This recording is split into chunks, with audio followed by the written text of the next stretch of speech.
Desde o dia que assumi a presidência da AMB, eu nunca tive um dia de descanso, de ser, olha, vai ter um intervalo para os comerciais, né? Nós temos que ter juízes independentes, Constituição cumprida e leis cumpridas. Realmente aconteceu comigo, né? Ameaças reais, ameaças de atentado e atentado realmente concretizado contra familiares meus. Nosso convidado de hoje no Cartão de Visita é o desembargador por São Paulo e atual presidente da Associação dos Magistrados Brasileiros, Dr. Henrique Nelson Calandra. Com 31 anos dedicados à magistratura, Calandra já foi presidente da Associação Paulista de Magistrados e, desde que assumiu o cargo na AMB, luta pelo fortalecimento dos juízes brasileiros de primeiro e segundo grau e por um judiciário autônomo e independente. Aos 67 anos de idade, nosso convidado é um crítico da composição do Conselho Nacional de Justiça e é contra a PEC que amplia a aposentadoria compulsória de magistrados, de 70 para 75 anos. Em um momento bem complicado nas instituições brasileiras, queremos saber do nosso convidado como ele imagina um país mais justo com as instituições tão desgastadas.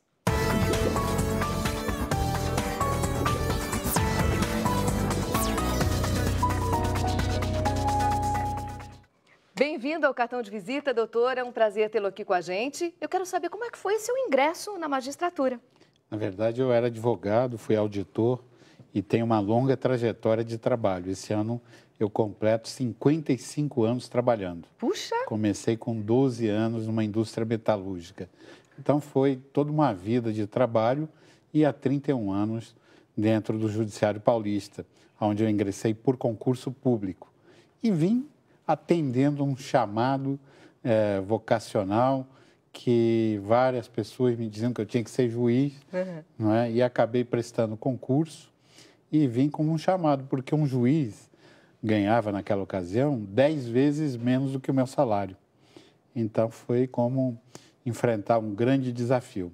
Mas por amor a gente rompe todas as barreiras. E como é que é presidir a AMB hoje? A AMB completa esse ano 63 anos de existência. Uma vida toda de luta, de democracia, com várias campanhas voltadas para a sociedade.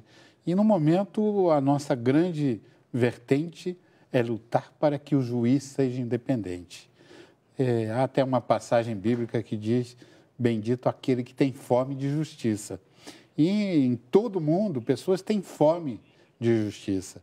Mas para saciar essa fome, como dizia Brecht, para servir o pão da justiça na mesa de cada tripulante dessa nave chamada Planeta Terra, nós temos que ter juízes independentes, Constituição cumprida e leis cumpridas. Nós temos 500 mil de brasileiros atrás das grades, cumprindo penas. Para 200 milhões de brasileiros, que é a nossa população, que está batendo aí esse número. Então, é um grande número de pessoas reclusas, mas nós temos 240 mil presos provisórios e faltam nos presídios brasileiros 160 mil vagas, das quais, para construí-las, seria necessário 8 bilhões de reais. E não é um momento, então, de rever esse Código Penal, doutor Calandra? E a AMB fez disso uma cruzada. Nós levamos a Brasília 1.100 juízes e promotores ao final do ano passado e batemos a porta do Senado e da Câmara pedindo que houvesse um olhar diferenciado. O presidente José Sarney atendeu ao nosso pedido, nomeou o nosso colega Gilson Dipp para chefiar a comissão de reforma do Código Penal e nós estamos aí pelos momentos de surgir um novo Código Penal brasileiro, onde vários tipos serão novamente descritos, porque o mundo anda e nós, juízes, nos sentimos reféns de uma lei de 72 anos atrás. O senhor acredita que este é um dos momentos mais delicados na magistratura como um todo? Será que este ano, por exemplo, nós tivemos magistrados vítimas de atentados? Por que, então, doutor? Nós vivemos um clima de muita angústia, de muitas dificuldades. Desde o dia que assumi a presidência da AMB, eu nunca tive um dia de descanso, de ser, olha, vai ter um intervalo para os comerciais, né? São juízes que foram afastados dos seus cargos, juízes que foram punidos, um debate muito intenso com o CNJ e, para a felicidade nossa, hoje o debate com o CNJ tomou outro curso. O ministro Aires Brito coloca o CNJ, o Conselho Nacional de Justiça, como parte integrante do Poder Judiciário, ou seja, não é um órgão externo que está aí a aplicar penalidades ao juiz, é o próprio Judiciário, corrigindo as suas mazelas, eliminando os maus e premiando os bons. O senhor já ficou preocupado com a segurança, a saúde, o bem-estar da sua família? Eu, muitas vezes, fui ameaçado e até cheguei a sofrer atentados reais. Nossa. Não foram coisas no papel. Até numa entrevista, uma vez, me perguntaram como é que eu falava disso. Eu falava disso porque realmente aconteceu comigo, né? Ameaças reais, ameaças de atentado e atentado realmente concretizado contra familiares meus. Invasão da casa de uma filha minha, levar o meu carro praticamente novo, que infelizmente para mim não estava coberto por seguro, ameaçaram minha mulher e meu filho, que tinha acabado de sair do serviço militar, achava que era o Rambo, quase mataram os dois, não é? E tudo isso como retaliação em razão de deliberações que eu dei em matéria criminal. Eu era juiz do antigo Tribunal de Alçada Criminal, um dos grandes elementos da justiça brasileira foi o Tribunal de Alçada Criminal de São Paulo. Quais são os maiores desafios, na sua opinião, doutor, hoje na AMB? Hoje nós temos um grande desafio. Primeiro que é o tema ligado ao subsídio. Há 7 anos, a magistratura não tem a reposição monetária do subsídio.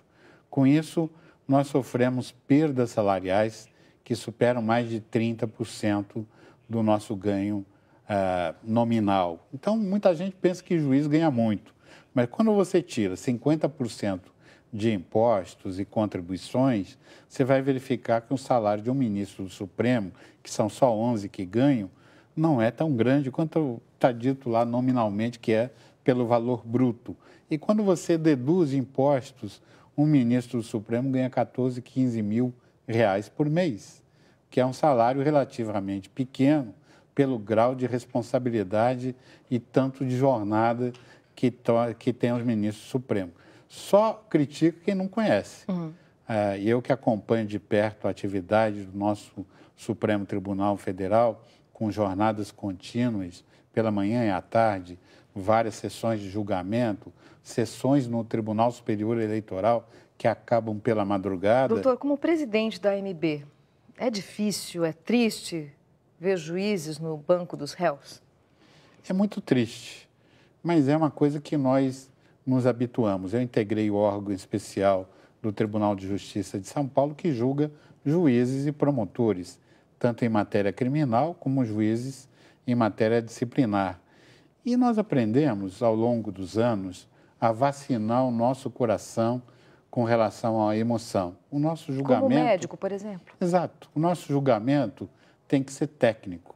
Então, se nós tivermos uma amizade íntima, nós não vamos julgar aquele colega. Mas, se nós nos sentirmos habilitados, nós vamos julgar o colega tecnicamente, com a lei, com a prova, e vamos proferir o nosso veredicto com tranquilidade. Infelizmente, ao longo da vida, nós não podemos julgar com o coração.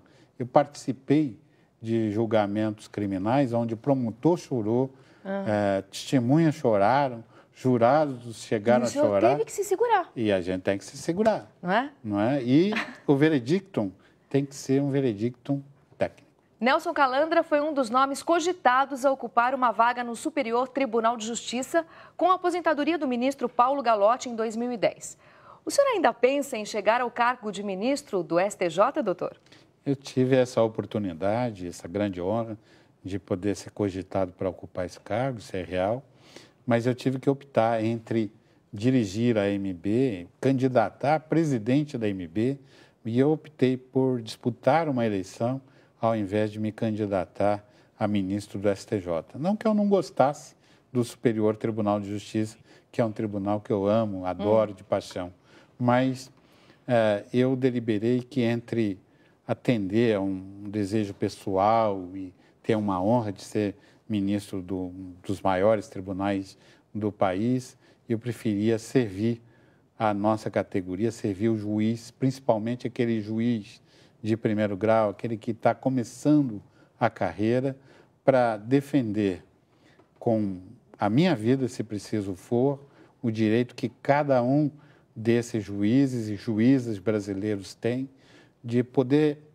prestar um serviço de primeira qualidade ao povo brasileiro. Existe muita vaidade no poder, doutor? Como é que lidar com isso? Nós somos seres humanos. Eu costumo dizer que o homem de hoje é o primata do homem de amanhã e da mulher de amanhã. E nós estamos evoluindo espiritualmente, e eu acho que essa evolução espiritual é que cada vez que a gente olha no espelho e olha para os nossos defeitos, a gente sabe que a soberba é inimiga do milagre, é inimiga do sucesso. Então, eu procuro seguir aquela nossa lição franciscana, né, de procurar ter sempre os pés no chão. Talvez eu erre aqui ou acolá, mas eu procuro sempre olhar para os mais humildes, olhar para aqueles que perderam tudo e procurar resgatá-los. Ainda há pouco nós trabalhamos num caso do Piauí, uma colega que foi aposentada compulsoriamente e pelo tribunal, e que o próprio CNJ, mecanismo que a gente às vezes discute tanto, inclusive com o voto da ministra Eliana Calmon, regressou essa colega à carreira, resgatou aqueles direitos dela que haviam sido violados. Aquilo, para mim, já valeu um grande trecho da jornada. Como o senhor já citou várias vezes o CNJ, o Conselho Nacional de Justiça, dá para perceber hoje, então, que o relacionamento da AMB com o CNJ é bom. Pelo que o senhor está falando, bom, é o que me parece, não? É bom. Nós tivemos algumas divergências técnicas. E, inclusive, com a ministra Eliana Calmon, muita coisa foi dita, mas nós começamos a dar os primeiros passos na magistratura ao mesmo tempo, juntos. Ela no primeiro grau na Justiça Federal e eu na Justiça Estadual aqui em São Paulo. Então, foi um caminhar com várias atividades acadêmicas. O ministro Salvo Figueiredo, que ela e eu adoramos, foi um grande líder da magistratura brasileira, e nós divergimos em algumas coisas. Mas a nossa paixão comum é por um judiciário melhor, para melhor servir o nosso povo. Você deu uma declaração polêmica há alguns meses, e eu queria que comentasse um pouquinho para a gente, para o nosso telespectador, porque é o mural da nossa semana. A magistratura é a categoria mais vigiada que existe, principalmente no Brasil. Comenta para a gente, doutor Calandra. Olha, nós, juízes, para ingressarmos na carreira, nós temos que prestar um concurso público, que é aberto a todo e qualquer brasileiro. Não é? Entramos pelo nosso mérito. Demos o primeiro passo para dentro do tribunal, nós temos que apresentar o nosso imposto de renda. Há uma comissão que examina tudo aquilo que a gente produz ao longo dos 2 anos para sermos vitaliciados. Depois de vitaliciados, que é uma garantia da sociedade para o juiz não poder ser removido para lá e para cá, retirado da carreira, somente nós podemos perder o cargo por sentença judicial. O que ocorre é que nós temos que mensalmente e ao longo da vida prestar mensalmente informações às corregedorias. Em cada processo há pelo menos uma parte de um lado, outra parte do outro, Ministério Público, advogados, testemunhas e peritos. De sorte que nós, tudo que fazemos, até para errar e fazer besteira, nós temos que fazer por escrito. Aquilo fica tudo gravado para o resto da vida e pode ser reexaminado a qualquer tempo. De sorte que esta é uma categoria que tem os olhos da sociedade voltados para ela. Juízes, juízas, no primeiro grau, no segundo grau, são acompanhados dia e noite pelas partes. E hoje, com a transparência de dados, com a publicação de todos os dados, pela internet e pelos meios disponíveis, todo mundo, eu sei, lá do exterior, o andamento de um processo no Brasil. O Calandra demorou mais um dia lá para dizer se dá ou não uma liminar. E isso é possível acessar através da internet. Mas ninguém diz que, às vezes, você recebe um processo, como eu recebi, um processo criminal que era maior do que a mesa da sala de jantar de casa. Não cabia no gabinete. Então, eu tive que tirar a mesa da sala de jantar, botar a mesa na garagem para as crianças comerem e botar o processo no lugar da mesa. Porque no gabinete não cabia, o único lugar que eu podia estudar o processo era dentro de casa. Depois do intervalo, eu quero saber. Este ano teremos o Congresso dos Magistrados Brasileiros, que tem como foco o novo papel do magistrado perante a sociedade. A magistratura já sabe qual o caminho a seguir em um futuro próximo? Vale lembrar que o cartão de visita tem apoio da Dentifix, Formato Móveis e Estúdio W. E se você quiser também, pode mandar um e-mail para o nosso programa, escrevendo para cartãodevisita@r7.com. Até já! Estamos de volta com o presidente da Associação dos Magistrados Brasileiros, desembargador Henrique Nelson Calandra. E antes do intervalo, eu perguntei se a magistratura já sabe qual o caminho a seguir em um futuro próximo. Até porque, este ano, nós teremos o Congresso Brasileiro dos Magistrados e este é o foco do evento. E aí, doutor? Nós podemos informar a população que nós estamos trabalhando para realizar em novembro, em Belém, no Pará, o Congresso Brasileiro de Magistrados, onde nós vamos discutir, sobretudo, o papel do juiz como agente de transformação social, o ativismo judicial, tantas coisas que você ouve aí falar pela imprensa. Mas o grande mote desse encontro é a capilaridade dele com a sociedade. Em vez de tomar café no ar-condicionado, todos engravatados, nós iremos, às 7 horas da manhã, visitar cada um de nós 1.500 escolas. Serão 1.500 participantes do Congresso e nós vamos levar as nossas cartilhas, Justiça e Cidadania, orientação aos professores, e Lei Maria da Penha, e fazer essa visita nas escolas. Vai ser ótimo para a integração. E depois, à tarde, nós vamos trabalhar nas nossas reuniões temáticas. E, além disso, de 19 a 21, nós vamos fazer Justiça na Praça, um grande movimento envolvendo bancos, entidades oficiais, para responder às angústias do cidadão lá de Belém, do Pará e de outras cidades maiores, que estão esperando, às vezes, por uma solução que está demorando na justiça. E por que Belém do Pará? Porque é a primeira vez em mais de 63 anos que se realiza um congresso no norte do país. E pela posição estratégica do Pará. O Pará é uma das grandes fronteiras ecológicas da humanidade e de uma importância estratégica para o Brasil sem igual. E sempre ficou de lado. Então, nós estamos colocando o Pará em lugar de destaque. Também faremos, agora no começo de agosto, um congresso internacional sobre meio ambiente em Manaus, onde nós vamos discutir a primeira vez que se faz um congresso internacional para assuntos ligados ao judiciário. Então, a comunidade científica é bem-vinda, visite o nosso site, se inscreva, participe conosco em Manaus do Congresso de Meio Ambiente. O senhor é casado com a doutora Lucia Helena Briani Calandra, tem uma filha e 4 enteados. Falando um pouquinho da sua vida pessoal, o que o senhor gosta de fazer nos raros momentos de descanso? A coisa que eu mais gosto de fazer é ficar em casa ao lado da Lucy, pôr o pé no chão, né? Ficar em casa, ouvir uma boa música, né? E estar com a minha mulher de vez em quando. E ela é muito alegre, né? A Lucy, ela conhece todas as letras de todas as músicas, decora, está sempre cantando e está em contato com os filhos e netos também. É muito importante para todos nós. Inclusive, a doutora Lucy foi a sua homenageada, né? Quando o senhor assumiu a presidência na MB? É verdade. Não foi? Eu homenageei a Lucy porque ela representa a garra da mulher brasileira. Nós enfrentamos juntos, ela teve um câncer gravíssimo e meu amigo patologista falou, se prepare que tua mulher vai morrer. E Isso não foi tem há quanto mais... tempo, doutor Calandra? Isso fazem 10 anos, há 10 anos atrás. E foi um momento muito difícil na nossa vida.